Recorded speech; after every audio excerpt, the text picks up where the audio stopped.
Hello, welcome to Hotline Live's, I was going to say Hotline Live Record Sport, other way about, Record Sports Hotline Live. My name is Daniel Caw. I'm delighted as ever to be joined by my hotline partner in crime, the one and only Keith Jackson. Keith, how's it going? Not bad. You seem to have changed your little home studio around about there, Dan. What's happened? The telly almost fell on my head. Well, it did fall on my head earlier, and we nearly didn't have a Hotline Live. Was the telly okay? The telly's just about survived. The head. Good news. We'll I see. didn't ask you about that. Aye, I know. And I've actually just noticed as I put myself on the screen, my hair looks like I've combed it with a ghost story. I don't know quite what's going on there. But there we go. We'll see how we get on. Where should we Good start? news about the telly, though. I know. Every cloud. I think it's all right anyway. There you go. Where should we start? I think we should start with Celtic. 24. Tomorrow, this time tomorrow, they'll be kicking off in their second pre-season match of the summer. The Super Cup against Cork. Guaranteed to be a sort of a lively affair. They'll be well received over there. And it's just another building block for the pre-season. I don't expect it's going to be a kind of A-list Celtic side that's put out there, something similar to the squad that was used at Queen's Park. But it is interesting that, we saw today pictures from Lennoxtown, Kieran Tierney back in about it. The international players returning. Hatate was there, Maida. So you can tell Celtic are now starting to just crank it up a little bit. And obviously the news we got this afternoon, Daniel, is that, as expected, Nicholas Kuhn has flown out to Italy this afternoon.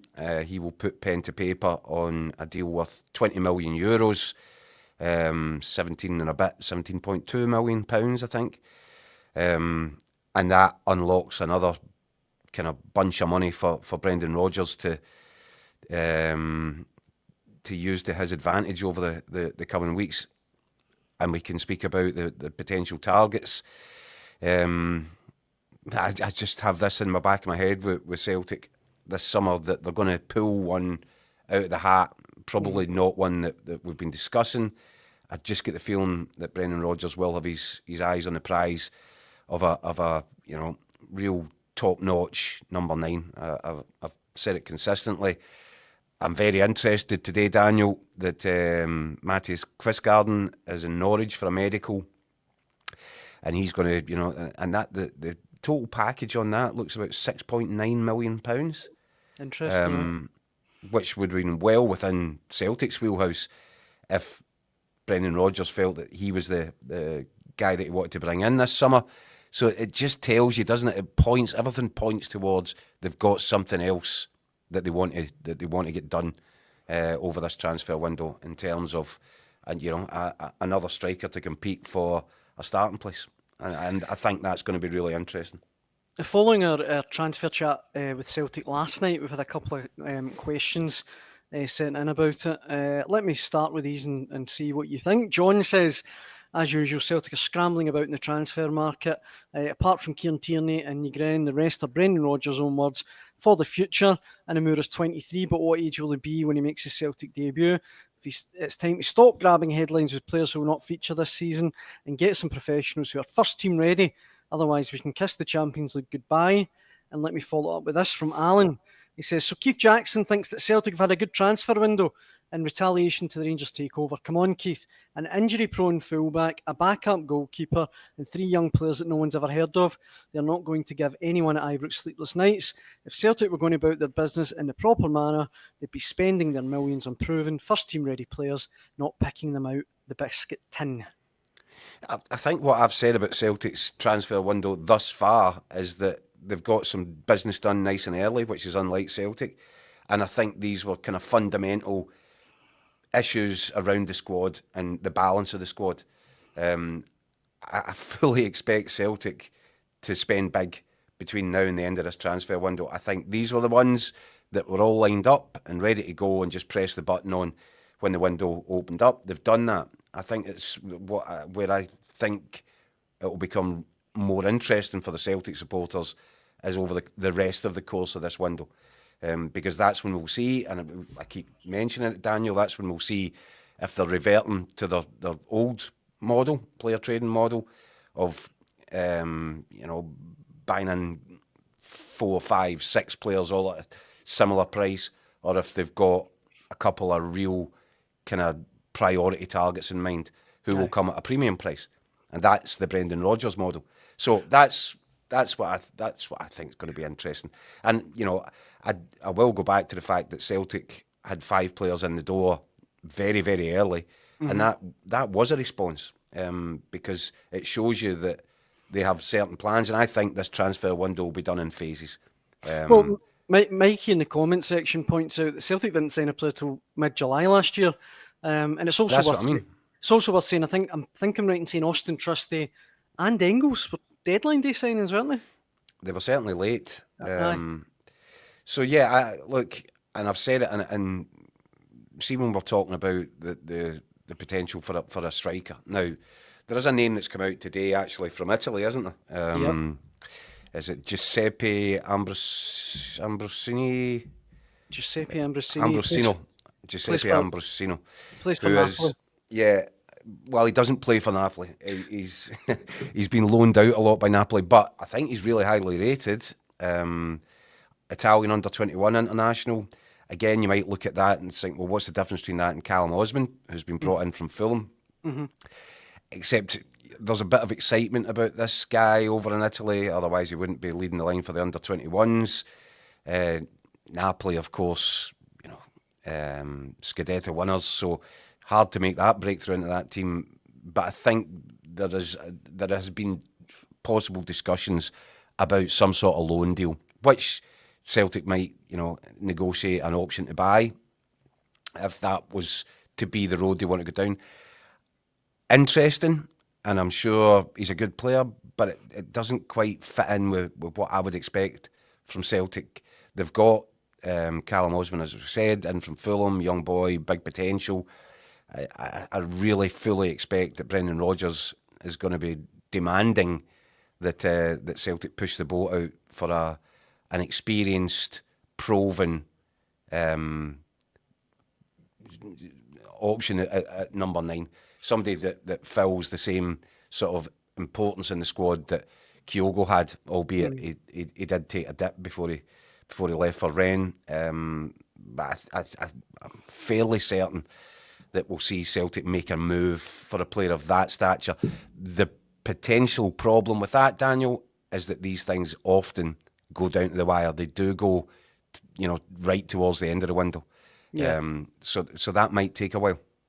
Well, in the comment section, our pal Gianni says that's the first Italian name you've pronounced correctly. So congratulations. He also says that Celtic fans will be in meltdown if they lose the first Old Firm game. Mark Fairfield chimes in saying, another so-called project player, the Italian, we must get Champions League ready players ASAP. Which I think is a sentiment shared by a lot of Celtic fans at the minute, but as we pointed out, it's still pretty early. Yeah, and they listen, and I know that everybody likes to get a bit angsty at this time, but Celtic have proven they've got a track record of, doing their business well during the transfer market. And I know that a lot of Celtic fans might say, well, yeah, they're really good at selling, but not so keen on the buying part of it. But they showed last summer they did spend significant sums of money on a more targeted approach. And as I said, and this is the intriguing factor in all of this is, are they reverting to what they used to go, or how they used to go about it, or are they going to persist with something more similar to last summer when, what was it, nearly 30 million on 3 players? Yep.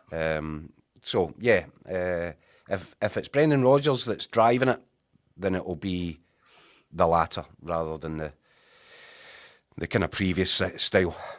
The other name that's come up in regards to Celtic transfer-wise is Isaac Janssen, who is the Rapid Vienna winger. He is 23. He's the man that directly replaced Nicholas Kuhn, actually, interestingly, 18 months ago. He replaced Nicholas Kuhn for about £200,000, but now he's 9 goals and 6 assists last season. He's courting a lot of interest, and Celtic reportedly are definitely one of those clubs that are looking at him. Well, in that case, Celtic might want to go back to Rapid Vienna and take their head of recruitment as well. Yep. Because if Why not? if they've picked out Kuhn and then they've picked out the replacement, and Celtic, got a great turn out of Nicholas Kuhn financially and on the pitch, while he was still interested. If this guy's similar level, you could perfectly understand why there would be a similar level of interest. Mm-hmm. Aye. Well, look, we've talked already a lot about plenty of Celtic, and I should say later on I'm going to catch up, or I did catch up with Record Sports' Andy Newport, who was at Rangers versus Club Brugge yesterday, and we'll get his thoughts. But just before we move on from Celtic, Keith, I said to you off air, look, I know this isn't really your bag, football kits and that, but I'm a bit of a football kit geek. I love football kits. I collect them. Think what you will. Celtic kits? No, listen. I'm a Man United fan. Celtic's kits this season are two of the worst I've ever seen. Well, the away kit, or the third kit, I think it actually is, this monstrosity. What is going on there? And then, so that came out, and I was thinking, okay, that's a rough one. And then today, the pre-match jersey was released, and it looks like something aliens would wear invading Earth. Like, who's designing them? Stevie Wonder? Yeah, that's not a great look, is it? I mean, and they want 60 quid for that as well. And that's not a shirt. That's just a training top, basically. That's the pre-match jersey for your warm up. Aye. Yeah. No, I'm not a fan of that one. The third kit was okay, but my kind of major problem with that would be, isn't it supposed to be completely different from the first kit? It's pretty white and green now. What subject? What problem are you fulfilling with that? It's a green and white top, which is the whole sort of idea of what it shouldn't be. But yeah, I don't know. You're obviously hot and bothered about that, Dan. For me, it's no biggie. I'm not losing any sleep. John says it's the cold slaw kit, which I wouldn't go against. There's no other Celtic manners that we need to touch on, is there? Well, I don't think so. I think Michael Gannon is travelling over to Ireland, and he'll be in Cork for kick-off time tomorrow.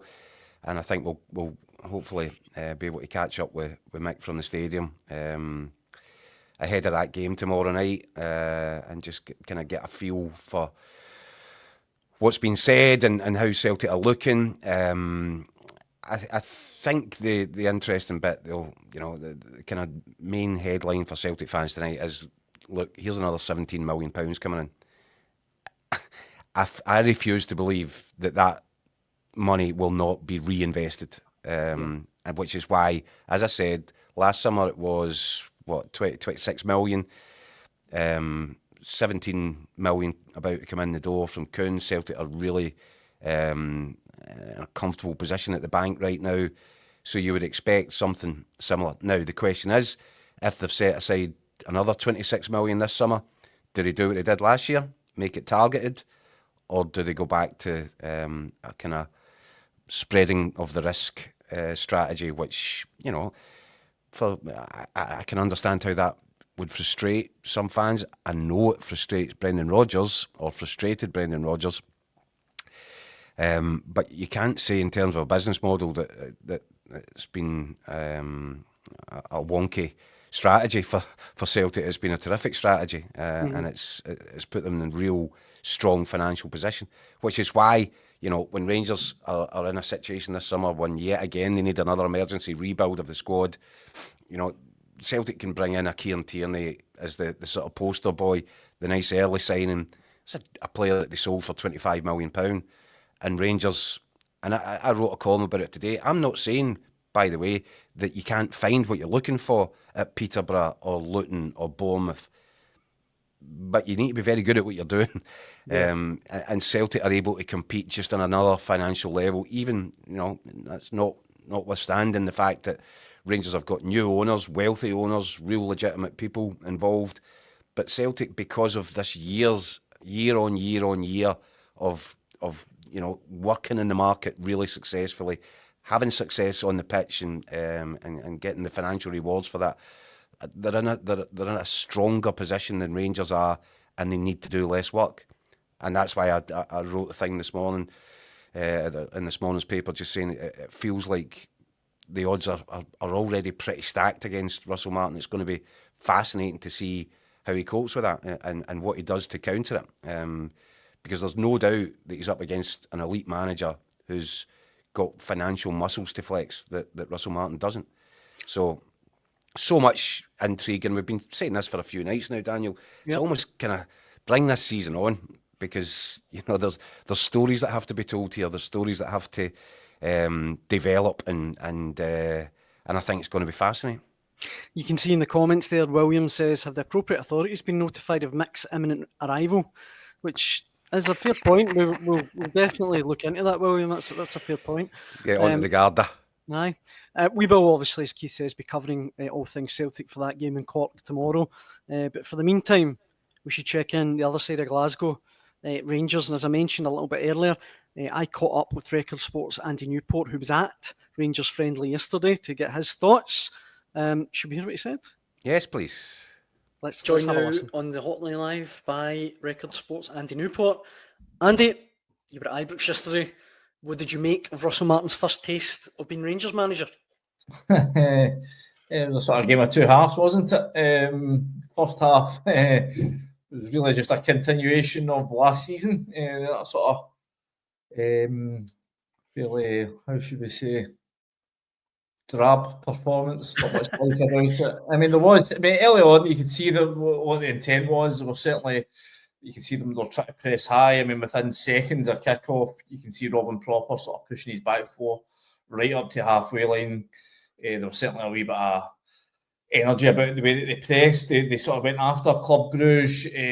I think Russell Martin was correct in what he said, that you saw as soon as they lost those two quick-fire goals, they kind of get sort of put in between perhaps last season's habits and what they were trying to do this time. And then obviously the second half's a totally different story. The subs come on. I think there was more energy about the performance. And I think it was just there was more guys that came on in the second half that you'd expect to see playing this season.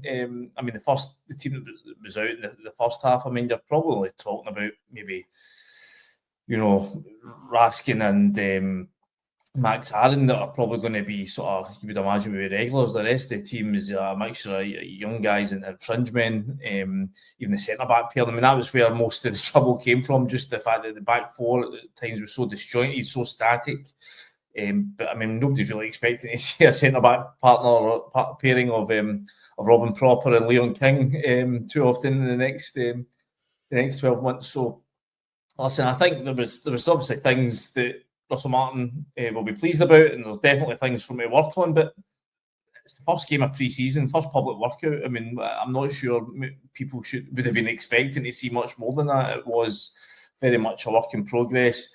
The concern is obviously that there's only a couple of weeks to go until this huge Panathinaikos game in the Champions League, but Russell Martin himself said, the team that will be playing a closed-door match down in St George's Park later this week will probably look a lot different to the team that played at the weekend, purely just because there's certainly three players still to come in from just the new signings that weren't given a run out at the weekend, and I think there's obviously plans to add a few more. So, and obviously there'll be. I think now that there is some bodies in the door, that the priority should be getting guys moved out of this dressing room, because as Russell Martin points out, it's starting to heave a wee bit. There's 3 or 4 guys sitting in the stands yesterday that you just don't imagine are going to be featuring at all, and they'll all be earning a pretty penny or two. So getting rid of them and freeing up the cash to reinvest will be key. Aye, you say it yourself, Andy, that the team that started yesterday, without being unkind, Kieran Dow, Leon King, Robin Proper, 1 or 2 others, you would imagine just won't be there. But one guy who actually caught my eye, and I think it's the same with a lot of Rangers fans, was Bajrami. I thought he had a very good game, actually looked for a change, like he was interested. I mean, do you share that sentiment, and do you think there could be life for him at Rangers still? Yeah, listen, he was certainly good in the second half when he came on. I think a lot of that was to do with how open the game was. There was space for him. I'm not entirely convinced that he's a guy who enjoys playing against the sort of packed defences that Rangers more often not sort of run it domestically. There was space for him. But you're right, he did have an energy about him, he had an enthusiasm about him, and you could see that he was involved in a lot of the good things that Rangers did well. So, it's a clean slate. I mean, Russell Martin has made that point clear that it's a clean slate for everyone at Ibrox. I mean, even I was speaking to people who are involved with Jose Cifuentes, and he was at the game sitting in the stand yesterday, but he's come back believing that there could be a place for him if he can show up well in pre-season. So all these guys that you kind of thought their time was up, they will be given the opportunity to impress, but as I say, if they don't take that opportunity, there's a need for Rangers to get these guys moved on just on the basis that they can't be having a first team squad of ticking up towards 30 players. They really need to get that whittled down to a more manageable group. I mean, as well as the fact that Russell Martin has made clear that he does see a part of his job is to blood youngsters. We saw that yesterday with a couple of boys coming in. Finlay Curtis being the standout. Thought he was terrific yesterday. Took his goal really well. Played the full 90 minutes. I think he was only played the full 90 minutes. And he'll see it as his job to get these guys bloodied and get them the game time that they need. So for that reason alone, they can't be having 20, 30 senior pros clogging up a dressing room. They really do need to make some space. And the other, I mean, again, without being unkind, blindingly obvious thing that I saw anyway was Danilo. I don't think it's going to happen for him at Rangers, but Dessers was there as well yesterday, and I think it's been kind of understood that maybe he was going to Ike Athens, maybe it was a matter of time, but the manager didn't seem to say that after the game. No, I mean, listen, that's a transfer story I've been keeping a close eye on for the last few weeks. Certainly all the mood music around it seems to be that Dessers, if there was an opportunity to move to AIK Athens, he would be keen to talk to them. But it comes down to a deal being struck between the two clubs, and right now AIK Athens haven't come anywhere close to Rangers' valuation. It's a guy they bought for around £4.5 million. He scored 51 goals in that time, in the 2 years since he's been at the club. As much as he's erratic, as much as we all know that there are flaws to his game, he scored consistently and heavily in his 2 years in Scotland, and Rangers believe that they can make a profit on him. And, that's their prerogative. They've set a valuation for him. I think they'll be looking to get somewhere in the region of over £5.5 million, something like that. They believe that, given the outlay they've made in wages and the signing on fee, and given his performances, they're due not just a return but a profit on him. And it's up to AIK Athens to come up with that. They haven't got anywhere near it so far. Russell Martin made that clear yesterday. There's already been one offer, I think, around about that £4.5 million mark that's been toughed out. So unless they can come up with another £1 million, I don't think that one's going to happen. I think there's reports today in Greece saying that they might be starting to look elsewhere. That's been sort of on the cards for a few weeks. It's been, every time I speak to people in Greece, they're saying, they're setting a deadline. If they don't get it done by Monday, they're away and they're going to look elsewhere. But I think finally their patience may be wearing thin in that one. So that'll be good news for Russell Martin, because, again, he spoke very warmly about Cyril Dessers yesterday after the game. But really, the Rangers are so light in numbers in that forward area that they can't be going into this Panathinaikos game certainly with a guy with no replacement for Cyril Dessers or Hamza Gamani if that Lille deal progresses, or a worst case, somebody coming in, a couple of days training under belt, getting used to the new team. They really need to have guys that know the team, know the system well. So as for Danilo, I mean, I think he was so unfortunate with injuries he's had. Every time he seems to be getting going, he gets a setback. He obviously missed pre-season last year. Was just getting going in the sort of early parts of the season, and he had to go for another operation that set him back. And then, obviously, at that moment you had Gamani sort of establishing himself in the team. Cyril Dessers, I say, as much as he's erratic at times, he does score consistently. And I don't think Barry Ferguson ever really sort of was too enthused by the levels he showed. He's certainly been working hard. Everybody who's seen the pictures of him in pre-season will have seen that he's been putting a shift in under Russell Martin so far. But I think it's also Russell Martin made the point. after the game yesterday, these guys have been working their socks off all week. They've been doing double sessions. They've been, as you've seen the picture of Daniel, he's been tired. So it's probably one of these games where he's maybe a bit leggy. He's put the hard yards in.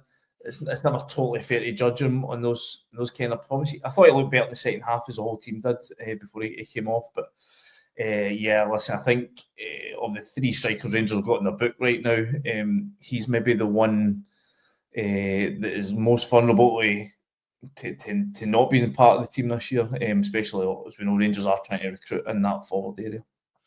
Andy, it is always a pleasure having you on the Hotline Live. I dare say I will be pestering you to come back on very soon. Well, you always know my number is. Cheers, Andy. Cheers, mate.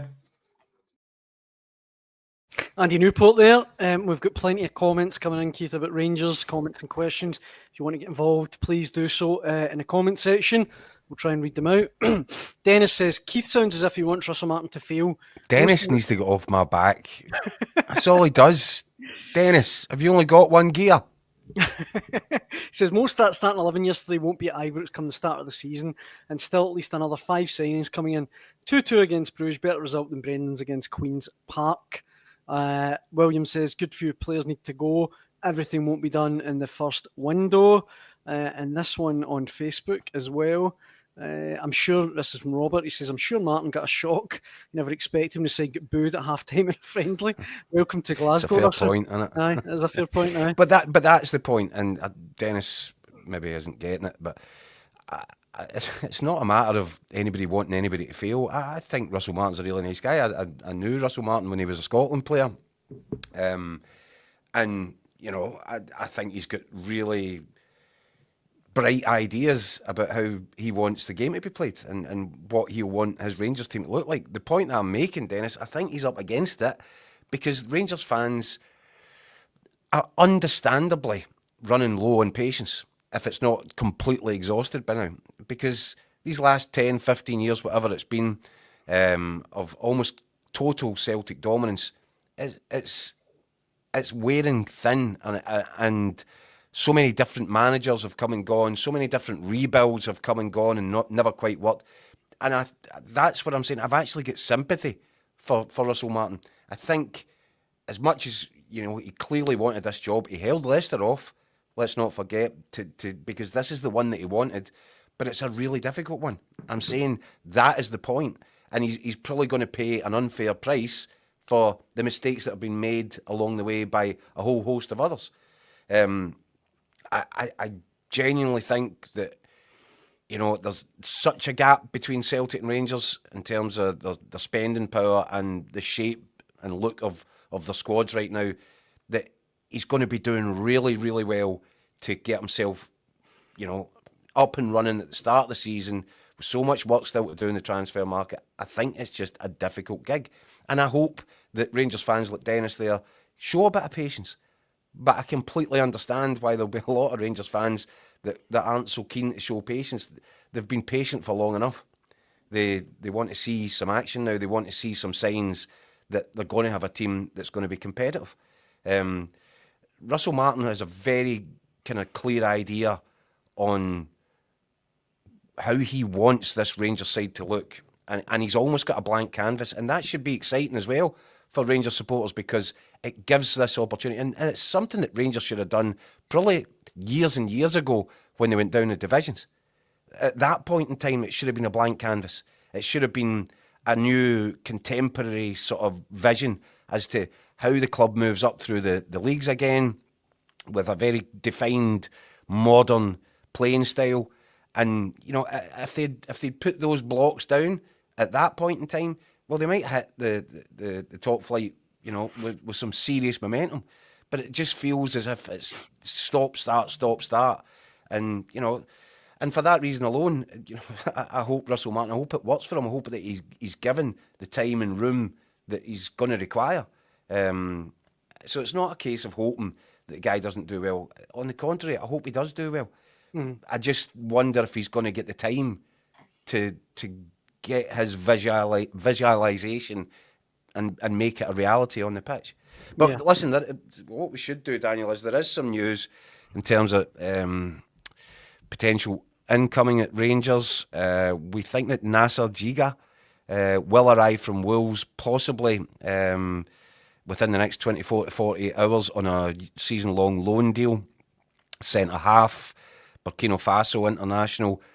Big boy, by the way. I think 6'4", 6'4", and more defensive cover, which obviously Rangers are crying out for right now, with Connor Cody also expected, and it's more than likely, it seems now, Daniel, that these players will join up with Rangers when they're down at the FA training camp, which I think they're going to. Is it tomorrow? The next day? Tomorrow, yeah. Thanks tomorrow. Yeah, they're down there for a week, and I think that while they're down there, there will be more comings and more goings. So that's the kind of most up to date news in terms of the next additions. It looks like being another couple of centre halves, and obviously that's needed.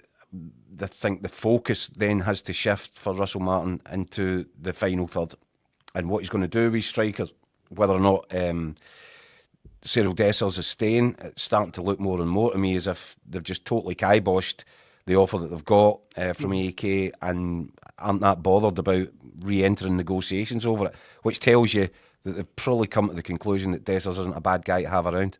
But it won't be enough. They're going to need, when you think about it, if, at one point it did look as if Dessers might be away, Egeman might be away, and Vaclav Černý had obviously returned. That was, I don't know, was it 60 odd goals between the three of them last season?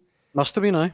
So that points to where Rangers have got to do their serious work in this transfer market. I think they've done well in terms of how they're going about it. It's not spectacular, but there is, as I said, a strategy and a structure to it. British-based sort of core players bringing in a bit of experience where they can. But the interesting bit, and the thing that will, I think, determine whether or not Rangers are ready to launch a proper challenge in time for the start of next season, I think that will come in the shape of, what they look like in the final third, what sort of calibre of attackers they're looking for. Young boy Finlay Curtis, by the way, might have played his way into the reckoning. He looks as if he could contribute, but I think Rangers will need to try and look at, a like for like, as near as damn it, replacement for Černý. And then if Egeman is to leave, stroke and or Dessers, they're going to have to get a bit of firepower in there as well, because I think you're right about Danilo. I just don't think it's going to happen for him at Ibrox. Yeah. In the comments, Lark Call Blues says, another loan signing. Don't see the point in loan signings in the long term. It's a false dawn. We should be starting to build our own team. John says, if Cody wanted to come, why is it not done yet? That kind of is taking a wee bit longer than I think we all anticipated. Yep.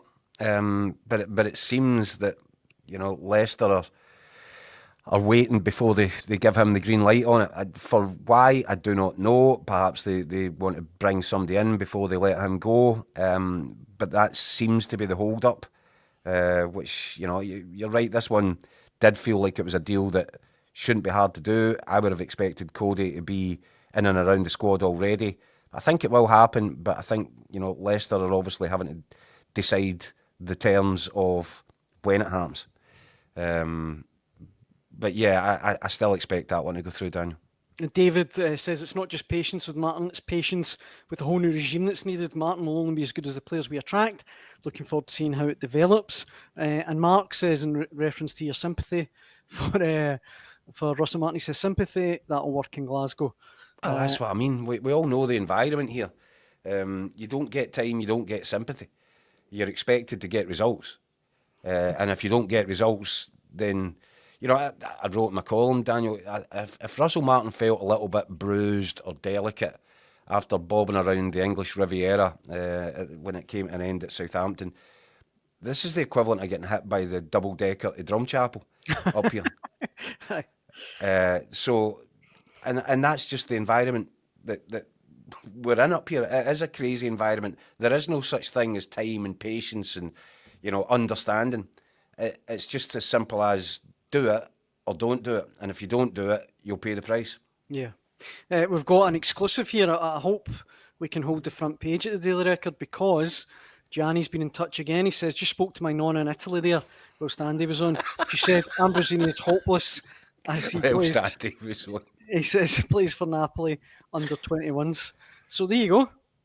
Gianni, Yeah, well, I said he's not So this is been Nana. a first team player at Napoli, but I don't think you should hold that against a young boy, because that's quite a side to get into, isn't it? Aye. He'd need to be taking Lukaku out that team. So listen, there's clearly enough people in Italy that rate him more highly than Gianni's nonna, given that he's playing for the country's under 21s right now. But yeah, is he the marquee striker that I'm expecting Celtic to sign this summer? No, I wouldn't have thought so. No. No, I agree. Elsewhere, away from Celtic and Rangers, Hugh Burns writes in saying, any observations on Aberdeen's new signing, French midfielder from Sunderland on with buy option? Hugh, if you're watching last night, we covered that in depth, didn't we? Come on, Shuggy. I know it was bad enough last night. Achichi. Chuchi. Aye, former PSG wonder kid. All the credentials are there, but you do wonder something's not gone right with the boy's career. Yeah, That he's ended up at Sunderland and going to now moving on to Aberdeen. But there was obviously a player in there, and if he can rediscover what made him such an exciting prospect when he was such a young boy at PSG, then Aberdeen might end up winning a real watch there. And they've also negotiated a sort of a fee if they want to make it a permanent deal this time next year. The fee would be a record fee for Aberdeen, but it's a decent price. It's 1.5 million. Yeah. If this kid comes up and looks like an absolute star, 1.5 million pound could be a snip. aye. I mean, like you say, it would be Aberdeen's record signing, but in the grand scheme of things, it's not something they can't afford. I think a lot of people in the comments are laughing at my inability to pronounce names, and I'm going to try another one here because I thought we'd check in at Hearts, because incoming signing Pierre Landry Kabore. He's a striker, and thought we'd check in that. Is this your Paul Merson impersonation? That's harsh on Paul Merson. He's a Burkina Faso international striker, and I thought it was worth mentioning because he seems very confident that he's going to win the Premiership Golden Boot in his first season at Tynecastle, which should be in keeping with Hearts' confidence after the Jamestown Analytics investment. I don't mind a player with a bit of self-belief, and if he wants to come out and say these things, great, but then you need to get in the park and prove it. And he's going to have an interesting battle in his hands just getting in the team, isn't he, with Lawrence Shanklin staying. But we do know Derek McInnes likes playing with two central strikers, so perhaps if this boy's as good as he says he is, or even half as good as he thinks he is, then that could be a really interesting combination for Hearts up front. Derek McInnes will put Hearts on the front foot, be no doubt about that. They'll be an aggressive attacking team next season, and his intention will be to create loads of chances, and that's why he likes playing with two central strikers. So as I said, if this boy's even half as good as he rates himself, then that's again another reason for Hearts fans to feel excited this summer. And Mark in the comments says, "Get off Daniel's back. He has enough trouble with English, let alone foreign pronunciations." Thank you for that, Mark. Really appreciate it. He got a bump in the head earlier as well, Mark. I know. If you noticed that chat with Andy, there was no Hotline branding behind me because the telly'd almost took my head off. So that's my excuse for today anyway. Anything else we should touch on, Keith, before we finish? I know we'll be back tomorrow and we'll be covering all things Celtic against Cork City. But anything else you want to mention before we wrap up? Well, you know how I also double up as everybody's favourite sort of a TV reviewer? Absolutely. I've got a new one for everybody out there, and I've been watching it, binging on it a little bit over the last few nights, and I've got my last one tonight, The Waterfront on Netflix. Okay. You seen it? No, not yet. Brilliant. What's that about? Well, funnily enough, as is the case with most of the things that I seem to watch, it's about gangland sort of drug running and all this sort of stuff. But it's it's almost reminiscent because of where it takes place in America, and it's almost reminiscent of what was my one? Mobland. The Ozarks. Ozarks, aye. Aye. But it's really good. And it's 8 episodes. And I must be flanneling here because why am I even talking about this? But I recommend it, Daniel. If you've got a spare hour later on tonight, you should give it a bash. Aye, absolutely. And just to finish, Gianni's in one tonight. He says Daniel's been too busy with Confessions of a Window Cleaner. I can confirm that is not true. Just to say that is not true. Aye, we'll be back, as I say, tomorrow. Sorry, that's thrown me a bit. We'll be back tomorrow with coverage of... What's that about? I have no idea. I have absolutely no idea.